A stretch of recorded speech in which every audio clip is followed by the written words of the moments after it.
Am I in the wrong? I'm Emma, and at my sister Olivia's wedding, I was shoved to the far corner, the leftovers table.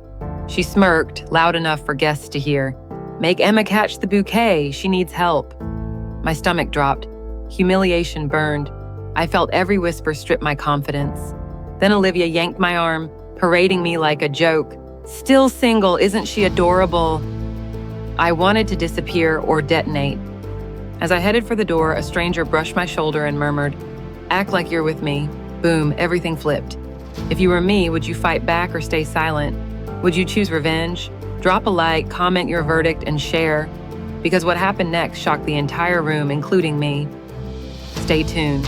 You know that moment when humiliation feels physical, like heat under your skin, like you're glowing red, and everyone can see? That was me. I was at my sister Olivia's wedding, parked at the leftovers table in the far corner, half behind a speaker, half behind a pillar, fully behind my pride. Every giggle sounded like it had my name on it. Every clink of a glass felt like a bell marking a round I was losing. Olivia loved throwing jabs in pastel colors. Make Emma catch the bouquet. She needs help. People laughed. I laughed too, that weird survival laugh. Inside, I was sinking. I kept telling myself, just smile, just get through it. But Olivia wasn't done, and she tugged my arm like I was a prop. Still single. Isn't she adorable? I heard a few guests go, "Ah," the way people do at shelter puppies. One of the groomsmen whispered, "Ouch." My stomach rolled. I thought, if humiliation were a sport, I'd be MVP tonight. And then I had this flash. I could leave. Just go. Grab my clutch and vanish.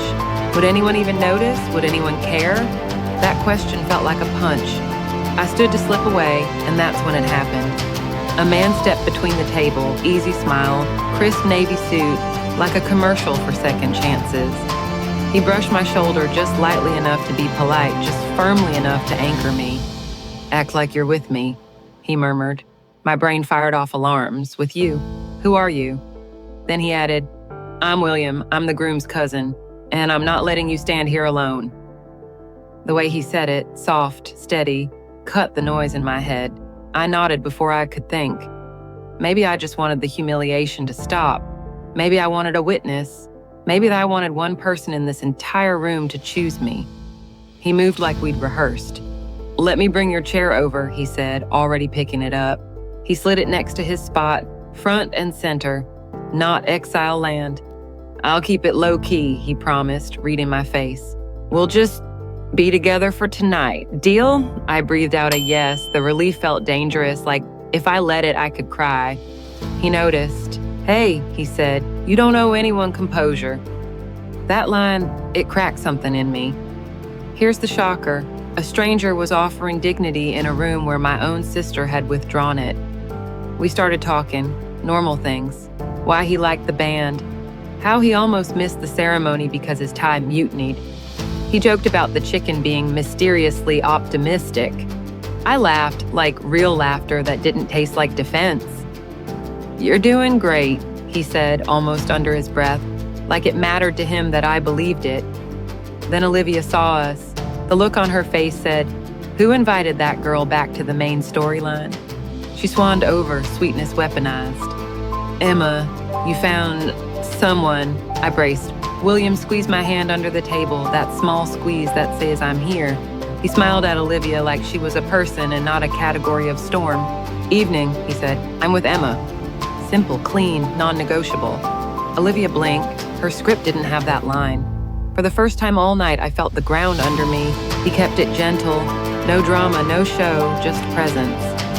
When the next toast started, he leaned in, not too close, and said, "We can leave whenever you want, or we can build a little force field right here." I looked at him, at the table, at my crooked napkin. "Force field," I whispered. That changed everything. If you were me, cornered, humiliated, and then handed a lifeline, what would you do? Would you play nice, keep the peace, swallow it down? Or would you accept help and rewrite the energy in the room? Hit like if you've ever needed one person to stand between you and the avalanche. Drop a comment if you've been that person for someone else. Share this if you know a friend who might need a reminder. You deserve a seat at the real table. And yes, I know what you're thinking. Stranger danger? But here's the twist. He wasn't rescuing me to play hero. He was reading the room and choosing decency. That was the shock.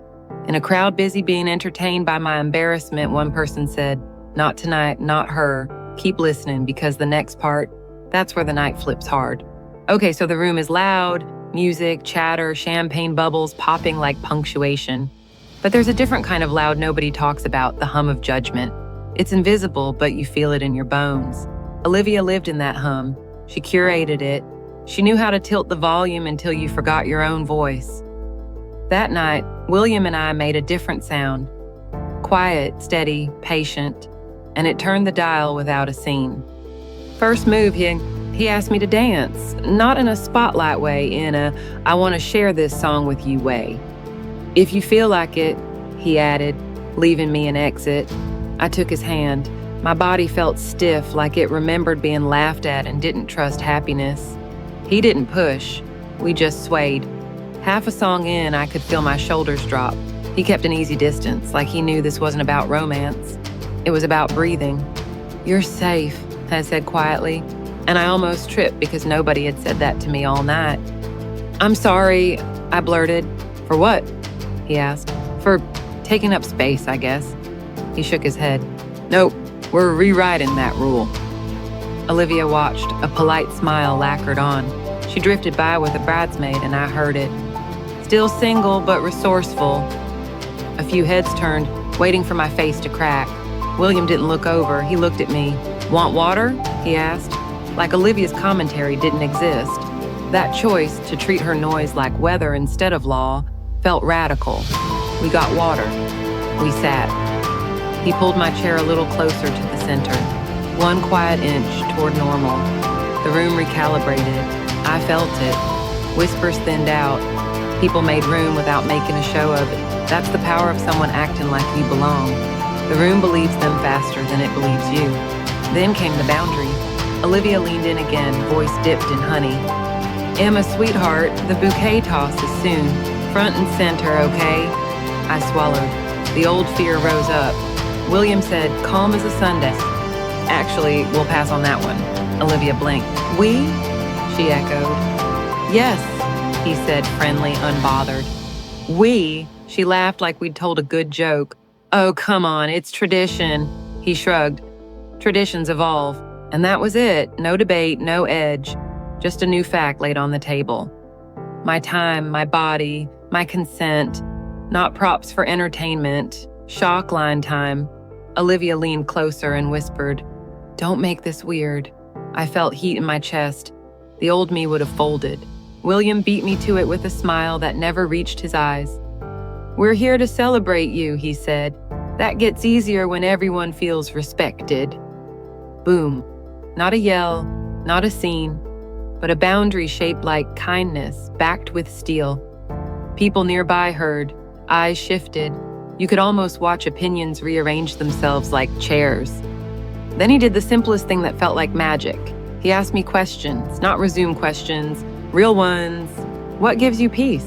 When do you feel most like yourself?" I answered between bites of overcooked salmon and sips of lukewarm water. "Morning walks," I said. "Painting badly. I love painting badly." He laughed. "Let's be aggressively mediocre at something together sometime." It was a silly line, but it lodged in my heart because it said, I see you outside this room, outside your sister's narrative, outside the corner table. The band shifted to a slow classic. He offered his hand again. We danced. Not fancy, not staged, just two people taking up regular space. I could feel the mood flipping. A bridesmaid mouthed, "You look happy." The groomsman who had said, "Ouch," earlier gave me a thumbs up. Even a couple of Olivia's friends softened. Olivia herself? She recalibrated too. Smiles a touch tighter, jokes less barbed, like the audience had stopped buying her material. If you've ever felt targeted by someone who loves an audience, you know this part. The most infuriating revenge is not a dramatic takedown. It's refusing to bleed for their show. Like, if you're with me right now, hit like. Comment force field. So I know you've ever had to build one around your happy. Share this with someone who needs the reminder. There's power in quiet boundaries. It can flip a room faster than you think. And here's the promise, I'm not pretending it didn't hurt. It did. I still felt the old wound of being the punchline in my own family. But for the first time, I wasn't nursing it alone, which set the stage for the next shock, the moment the entire reception went from snickering to stunned silence. You can feel a room inhale. It happens right before the thing everybody's waiting for. At this wedding, it was the bouquet and garter ritual, tradition, spectacle, whatever you want to call it. I call it a spotlight, and spotlights can burn. The DJ hyped it up. The bridesmaids lined up. Olivia's eyes found me like radar. I knew what she wanted, me front and center, the running joke, the guaranteed laugh.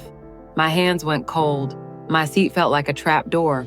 William leaned in. "We can step out," he'd said. "No one owns your body." I nodded, but my legs, they wouldn't move.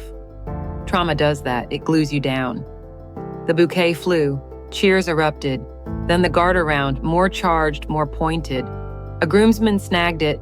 Crowd whooped, and Olivia's gaze sharpened. "Emma," she called, like summoning a pet.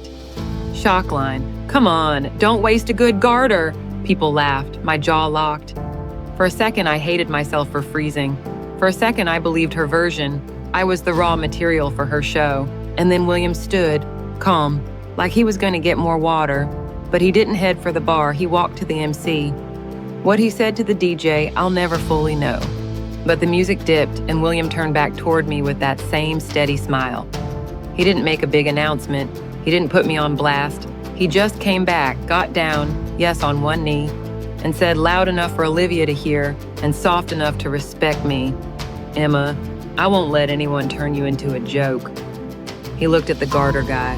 "Mind if I take this one?"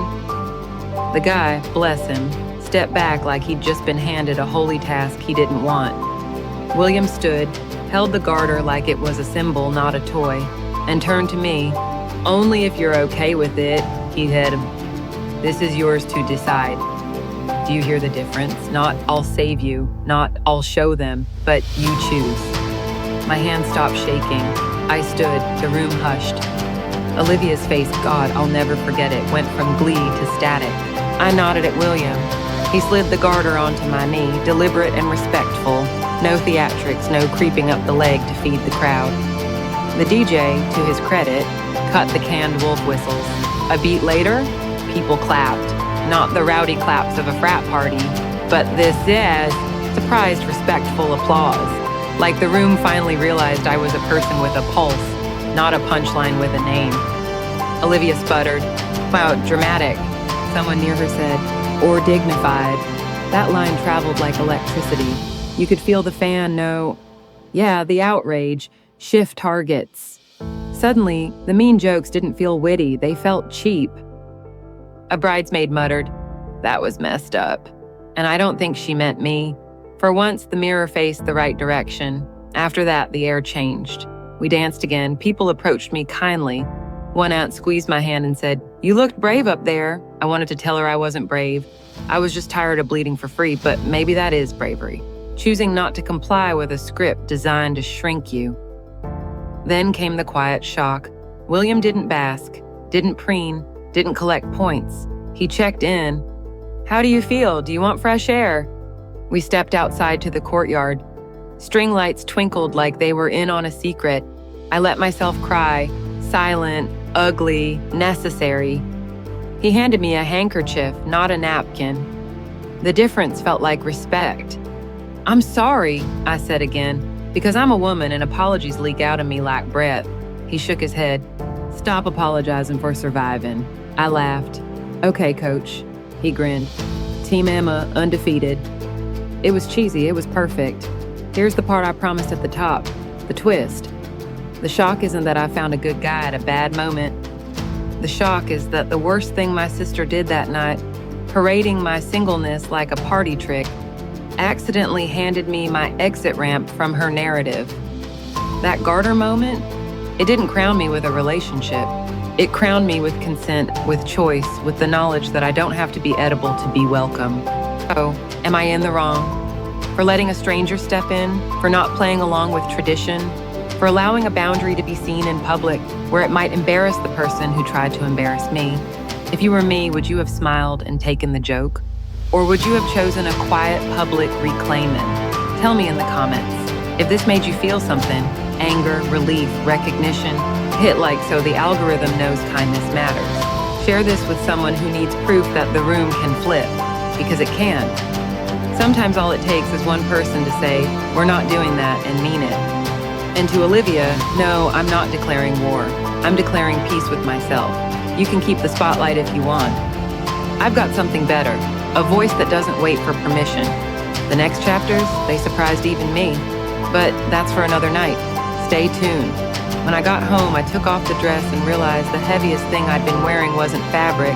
It was the story I kept telling myself. You're the extra, you're the joke.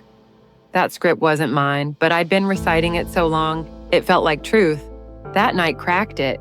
Not because William did something cinematic, though, yeah, it was a moment, but because I finally heard my own no than is. No to being a prop, no to earning kindness with silence, no to calling humiliation a tradition. And here's the messy piece. I still love my sister Olivia. Love and anger can live in the same room. They just sit at different tables. I won't pretend her digs didn't cut deep. They did. But now I see the wound clearly, and I know how to cover it. I don't need revenge to heal. I need boundaries that I don't apologize for. I need the courage to walk to the center of the room, even if my knees shake, and claim normal space like anyone else. So, am I in the wrong for saying not tonight to a ritual that used me as a punchline? For letting someone stand with me when I was too tired to stand alone? Maybe to some people, that looks dramatic. To me, it looks like recovery in real time. It looks like learning that dignity doesn't require permission slips. What I learned: 1, a quiet boundary can be louder than a scream. 2, decency scales. One person believing you belong invites others to believe it too. And you can love family and still refuse their script. Being chosen is cool. Choosing yourself is non-negotiable. If you've ever been parked at the leftovers table, at a wedding, at work, in your own life, tell me in the comments what your force field looked like. Would you have handled it differently? Would you have played along or pulled the plug? Drop your verdict. Am I in the wrong? Your stories help more than you think. If this hit a nerve, tap like so it reaches someone who needs it. Share it with a friend who's relearning their voice. And if you want more real talk about messy families, boundaries, and choosing yourself without burning everything down, stick around. You're not alone at that table anymore.